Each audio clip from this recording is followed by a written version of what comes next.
मेरा नाम कैप्टन अजीत सिरोही है। मैं बांग्लादेश का वॉर वेटरन भी हूँ और मैं I am from Delhi, but हम लोग परमानेंटली पुणे शिफ्ट हो रहे हैं। Today is our first day as a resident in Pune and tomorrow morning me and my wife move into our flat for the first time as a resident of Pune. But how could that be possible without the blessings of Guruji? So what happens? What does he do? Yesterday I get a call which had a prefix of +1 on it, which means it is from Canada or USA. So I don't pick up the first time. I thought it's a fake call. The call comes again, I pick it up. And there is Poonam auntie on the other end. She says, you don't know me. I got a list of 150 people to do a satsang. I just happened to pick your name and I'm calling you to do a satsang. So I'm doing a satsang and meeting my sangat on one evening before, a few hours before Greh Pravesh of my new house tomorrow morning for the first time with me and my wife in my life.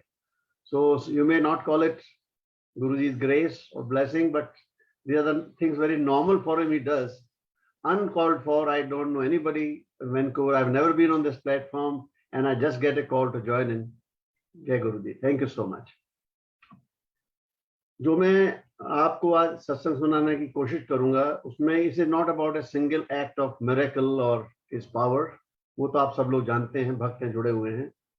But I will tell something different, what sets him apart from any other guru except for in the last 3,000 years history of India. And that would be worth interesting, worth listening, because that can answer a question to many people whom you meet and who ask, what's different about your Guru? It will settle that in a very beautiful manner. But first, let me give you a small satsang about myself, what happened to me. कि मैं गुरु जी के पास आया कैसे।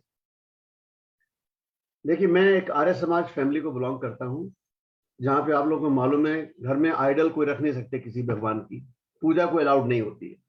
तो मेरे घर में कभी कोई पूजा नहीं हुई, कोई आइडल नहीं, कोई फोटो नहीं किसी भगवान की। तो I was very agnostic. I believed in God but I was agnostic about religion as such.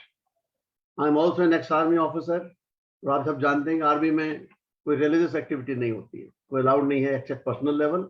You can not participate in a open manner और एक्सप्लिसिट मैनर।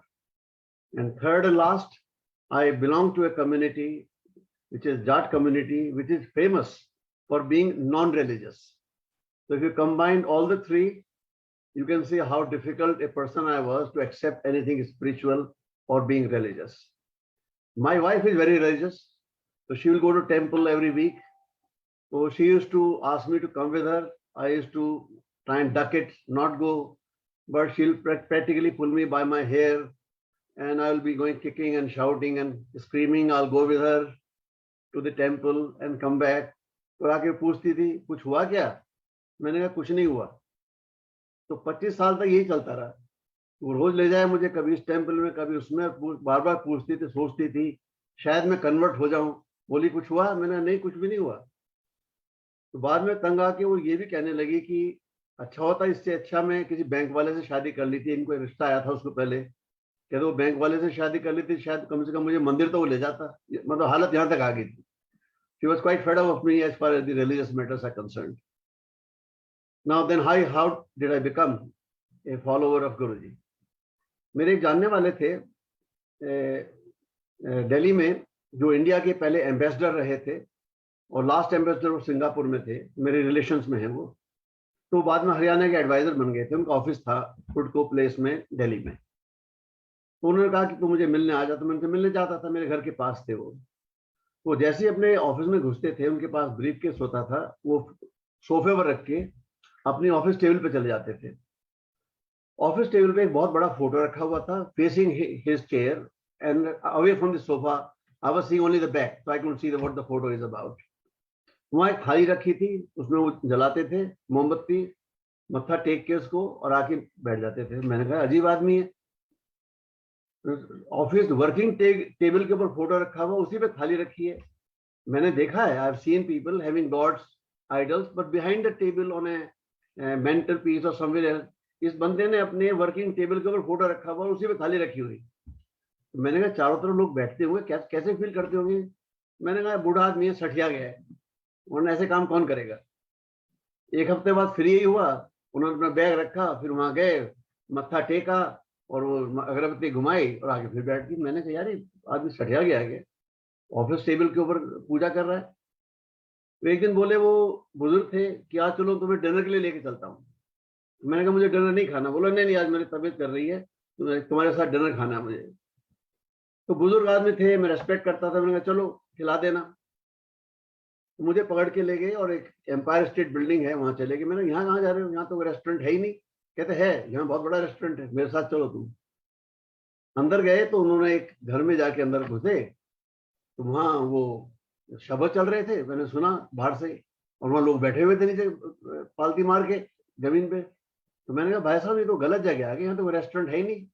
बोले नहीं, सही जगह आए, तुझे पता नहीं, अंदर आ जा। अंदर गुरु जी बैठे हुए और लोग वहां शब्द सुन रहे थे। मैंने कहा रेस्टोरेंट नहीं भाई साहब। कहते यही रेस्टोरेंट, तू आ जा, तू चुप बैठ इधर। तो मैं बैठ गया। तो बोले बोलना नहीं बस, उसके बाद लंगर आएगा, वो तेरा डिनर है, इसलिए मैं तुझे लेके आया हूँ यहाँ। तो वहाँ पहली बार मेरी गुरुजी से मुलाकात इस तरह से हुई। और क्योंकि मैं एग्नोस्टिक तो था ही, इन चीजों में बिलीव ही नहीं करता था, लेकिन ये this is the miracle of my life time. मैं उनके पास पहली बार गया, शायद 2-2.5 घंटे बैठा हूँगा, and I became such a convert. When I came back home, I told my wife कि मैं आज किसी महापुरुष के यहाँ गया था, भाई साहब ले गए थे मुझे, और मेरा दिल कर रहा है मैं वापस जाना चाहता हूँ। वो रिलीजियस तो बड़े स्पिरिचुअल पर्सन है। तो मेरी वाइफ तो बेहोशी होगी। कहता मैं 25 साल से तुम्हारे पीछे लगी हुई हूँ और तुम्हें कुछ नहीं हुआ, और तुम एक मीटिंग में 2 घंटे में इतने कन्वर्ट हो गए हो। मैंने कहा भाई मुझे नहीं पता क्या हुआ है, and I wanted to go back every day from there after, without his uttering a word to me, without my meeting him, without saying anything to him. To me, this has been the biggest miracle of my life. Who could not be converted in 25 years by his wife, was completely converted in about 2 years' time, without a word, without saying anything, without any ritual, without anything. So this, my wife, the way I came into, उसके बाद तो ऐसे जुड़े हैं कि उनके every moment we miss him. Me and my wife miss him all the time. We consider him God from day one. Now, ये काफी लोग ये पूछते हैं कि गुरुजी में बहुत प्रेयर्स कर रहे हैं हम लोग, लेकिन गुरुजी हमारे सुन ही नहीं रहे। हम इतनी ये कहा 3 साल हो गए, 4 साल हो गए प्रेयर करते आ रहे हैं, वेरी हार्ड प्रेइंग, वे मेडिटेटिंग, वो सुन ही नहीं रहे। तो मेरा कहना ये होता है कि 2 चीज हो सकती हैं, या तो गुरुजी के कान खराब हैं, उनको इनकी स्पेशलिस्ट के पास भेजा जाए कि सुन क्यों नहीं रहे भैया, हम इतनी प्रेयर कर रहे हैं, आप सुन क्यों नहीं रहे हो। वो ENT स्पेशलिस्ट बताएगा चेक करके कान में गड़बड़ क्या है। या दूसरा रीजन ये भी हो सकता है कि जो आप प्रेयर कर रहे हो इतनी बकवास है, तो वो किसी के सुनने के काबिल है ही नहीं। आप क्या रहे हो, मेरी बेटी की शादी हो जाए, मेरी पोस्टिंग हो जाए, मुझे कनाडा का ग्रीन कार्ड मिल जाए, या मुझे इमिग्रेशन मिल जाए, या मेरा ट्रांसफर हो जाए, या मेरा बिजनेस ठीक हो जाए, ये कोई प्रेयर्स है क्या? ये तो डिमांड्स हैं आपकी। तो जैसे लेबर यूनियन करती है डिमांड की, भी पहले हमारी मांगे पूरी हो तब हम मैनेजमेंट की बात मांगे। आप भी अगर गुरु से पहले हम मिरेकल करो तब आप में फेथ रखेंगे। अरे ये क्या बात है भाई। तो this is one way of explaining that faith is comes first, miracle comes later. Don't be a labor union. Don't demand before you become his follower. That is what my saying is. To keep the satsang short, I'll say the last thing which I said in the beginning. What does sets our Guruji apart than anyone else? India की history में ये बहुत जरूरी है, क्योंकि ये आपको बहुत लोग मिलेंगे जो नए मिलेंगे, वो आपसे पूछेंगे आपके गुरुजी में से क्या खास बात है।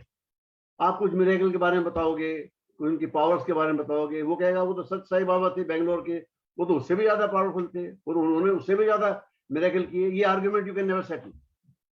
सो this is not the way to describe Guruji. So I am going to tell you how to describe Guruji. In the history of India सिर्फ 5 महापुरुष ऐसे हुए हैं जिनकी फॉलोइंग उनका चोला छोड़ने के बाद में थाउजेंड्स ऑफ टाइम ग्रो हुई है। Only 5 people, lord Mahavir, Gautam Buddha, Guru Nanak, Shirdi के Sai Baba, and our Guruji.